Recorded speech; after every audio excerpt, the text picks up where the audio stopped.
यदा यदा हि धर्मस्य ग्लानिर्भवति भारत अभ्युत्थानम् अधर्मस्य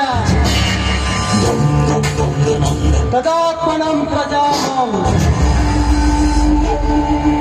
परित्राणाय साधूनां विनाशाय दुष्कृता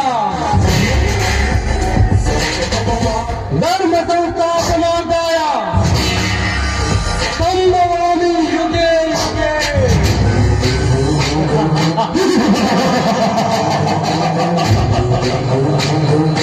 ಏನಪ್ಪ ಕಳೆದ ಬಾಯಿಗೆ ಸಂಸ್ಕೃತ ಶ್ಲೋಕ ಬರ್ತಂದು ಆಶ್ಚರ್ಯ ಬರ್ತಿದ್ದೀರಾ? ಇದರ ಅರ್ಥ ಗೊತ್ತಾ? ಜಗದಲ್ಲಿ ಅನ್ಯಾಯದ ಅಟ್ಟಹಾಸ ಹೆಚ್ಚಾದಾಗ, ಅದನ್ನು ತಾನು ಮಾಡುತ್ತಿರುವಾಗ, ನಮ್ಮಂತ ಕಾಳಜನಿಗರ ದಬ್ಬಾಳಿಕೆ ಹೆಚ್ಚಾದಾಗ ಅವರನ್ನು ಸರ್ವನಾಶ ಮಾಡುವುದಕ್ಕೆ ದೇವರು ಯಾವುದಾದರೊಂದು ರೂಪದಲ್ಲಿ ಹುಟ್ಟಿ ಬರ್ತಾರಂತ. ಆದ್ರೆ ಇದು ಕಲಿಯುಗ.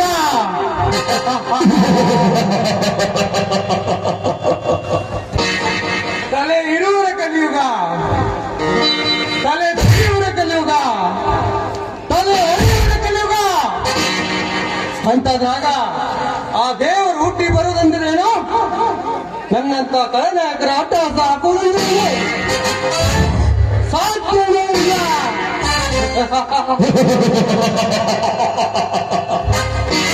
दुनिया झुकती है, झुकाने वाला चाहिए. दुनिया झुकती है, पैसे चाहिए. ದುಡ್ಡು ದುಡ್ಡು ದುಡ್ಡು ದುಡ್ಡೇ ದುನಿಯಾದ ದೊಡ್ಡಪ್ಪ.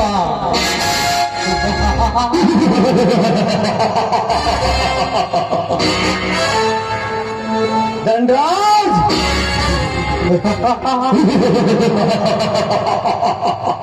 ಲೇ ಧನರಾಜ್, ಈ ಊರಿನ ಬಡವರ ಆಸ್ತಿಯಿಂದ ಕಪಿಮುಷ್ಟಿಯಿಂದ ವಶಪಡಿಸಿಕೊಂಡು ಅದಲ್ಲದೆ ದೊಡ್ಡ ದೊಡ್ಡ ರಾಜಕಾರಣಿಗಳನ್ನು ತನ್ನ ಕೈಗೊಂಬೆಯನ್ನಾಗಿಸಿ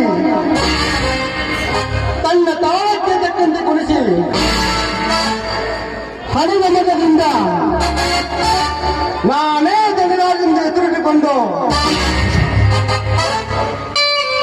ಈಗ ನಾನೇ ಅಗರ್ಭ ಶ್ರೀಮಂತನೆಂದು ಸೊಕ್ಕಿನಿಂದ ಮೆರೆದಿರುವ ಸೊಕ್ಕಿನ ಮಗನೇ.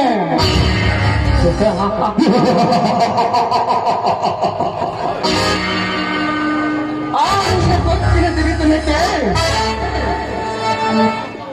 ತಕ್ಕ ಉತ್ತರಿಸಲು ಸಮಯ